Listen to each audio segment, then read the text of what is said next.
They called him the Evil Genius of Kiambu, and for once the British were right about something, but they never understood why. Picture this. The year is 1952. An 87-year-old man sits in a British detention camp, his hands shackled, his body broken by 8 years of imprisonment.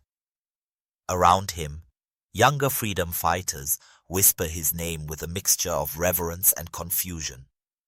Here is Chief Koinange wa Mbiyu, the man who served the colonial government for 30 years, who collected their taxes and enforced their laws.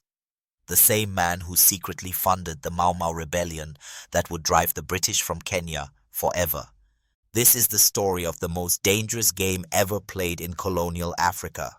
A game where the stakes were the soul of a nation and the player was a man willing to sacrifice everything, including his own reputation, to win freedom for his people. But to understand how a Kikuyu chief became both collaborator and revolutionary, we must go back to 1865, when a boy named Gatecha was born into a world that was about to be shattered forever. Young Gatecha, later known as Koinange wa Mbiyu, was born with a silver spoon in his mouth and a curse on his shoulders. The Mbiyu family was among the wealthiest and most powerful in Kiambu, which meant he was destined to lead his people through the greatest catastrophe in their history. The catastrophe arrived on iron rails. In 1896, 31-year-old Koinange stood on the sacred ridges of his homeland and watched European workers lay down the Uganda Railway. Each spike driven into the earth was a nail in the coffin of the old world.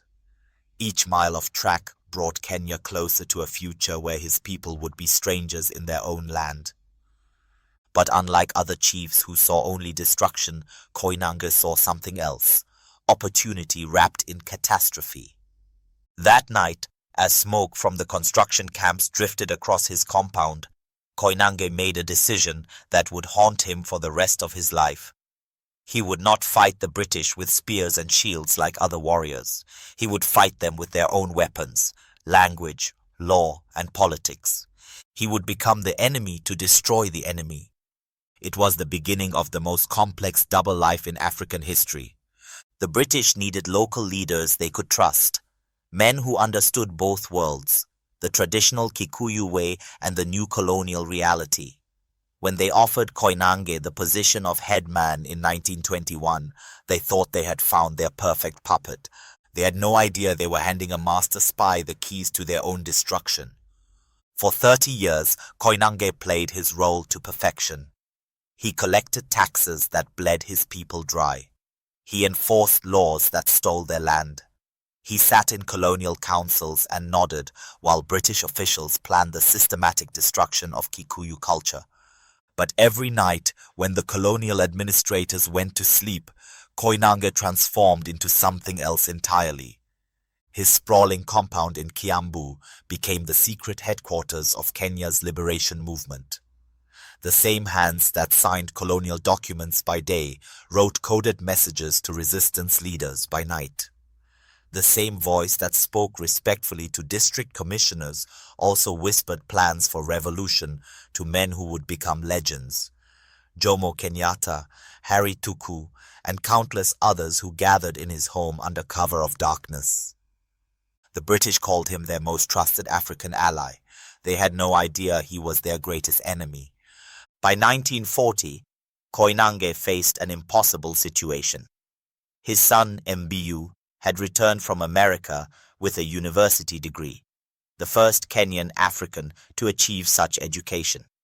Together, they established the Githunguri Teachers College, training a generation of African educators who would plant seeds of nationalism in every village school. When Jomo Kenyatta returned from Britain in 1946, Koinange appointed him vice principal of the college. It was a decision that would change the course of Kenyan history. Future President Kenyatta and his closest ally worked side by side, planning Kenya's independence, while the British unknowingly funded their activities. But the most dangerous moment came when Koinange made a choice that should have destroyed him. He opened his home to the Mau Mau. Picture this: the British Empire's senior chief of Kiambu District, their most trusted African administrator, sitting in his living room with men planning armed rebellion against the very government he officially served. Night after night, freedom fighters gathered beneath his roof, their oaths of resistance sworn in the shadow of colonial power. It was either the greatest act of patriotism or the most elaborate form of treason in African history. Perhaps it was both.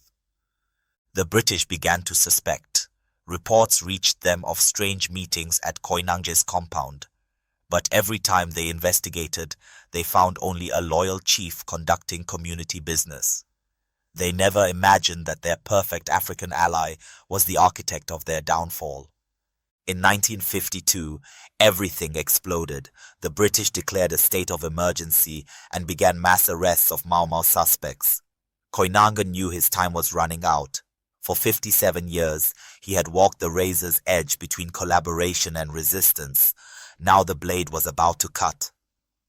On the morning of his arrest, the 87-year-old chief stood in his compound and watched British soldiers surround his home. He could have fled.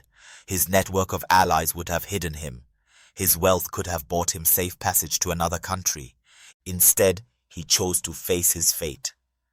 As they put the handcuffs on his wrists, Senior Chief Koinange wa Mbiyu, the man who had served the British for 30 years, looked his captors in the eye and smiled.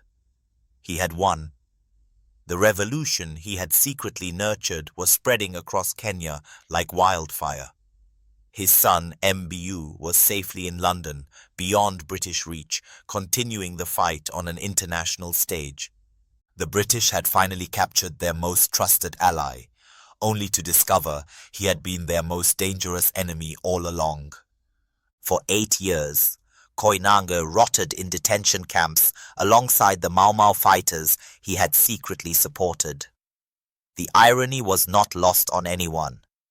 The British Empire's most honored African chief was now prisoner number 1847, sharing cells with men who called him both father and traitor. Some prisoners couldn't understand why he was there. Wasn't he the collaborator who had collected taxes for the British? Others knew the truth. He was the man who had played the longest, most dangerous game in African history. As his health failed and his eyesight dimmed, Koinange reflected on the impossible choices that had defined his life. He had betrayed the British by serving them. He had saved his people by appearing to sell them out. He had worn the mask of collaboration so convincingly that even some of his own people believed it was his true face. The cost was everything: his reputation, his freedom, his health, and ultimately his life. On July 1st, 1960, they released Koinange from detention. He was 95 years old, blind and broken. 19 days later, he died, never living to see the independence he had sacrificed everything to achieve, but his victory was already complete. His son Mbiyu had become one of the most powerful ministers in Jomo Kenyatta's government.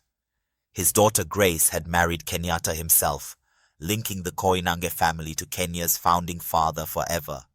His educational legacy, the Githunguri Teachers College, had trained the leaders who now ruled free Kenya.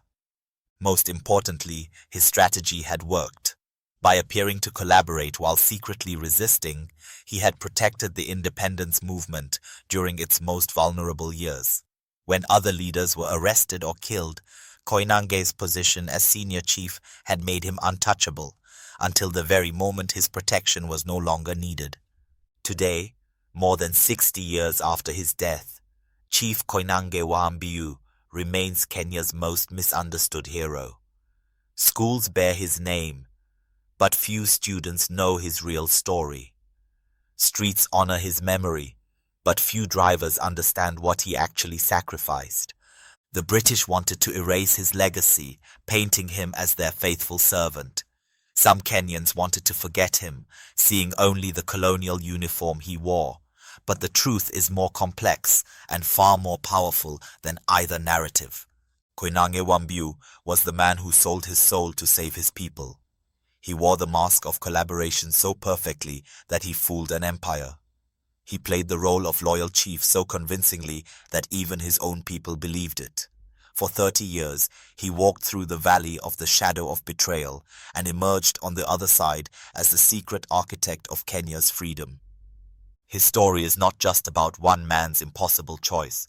It's about the price of liberation, the cost of strategy, and the courage required to sacrifice everything, including your own reputation, for a cause greater than yourself. They called him the Evil Genius of Kiambu. They were right about the genius part. But the only evil was what he was fighting against. The colonial system that would have destroyed his people if not for men like him. Men willing to become monsters so their children could become free. In the end, Koinange Mbiyu achieved something that few leaders manage. He won a war that nobody knew he was fighting. He defeated an empire that thought he was their ally. He saved a nation that wasn't sure he deserved to be saved. And he did it all while sitting in their meetings, collecting their taxes and wearing their uniform. Now that's what I call the greatest con in African history.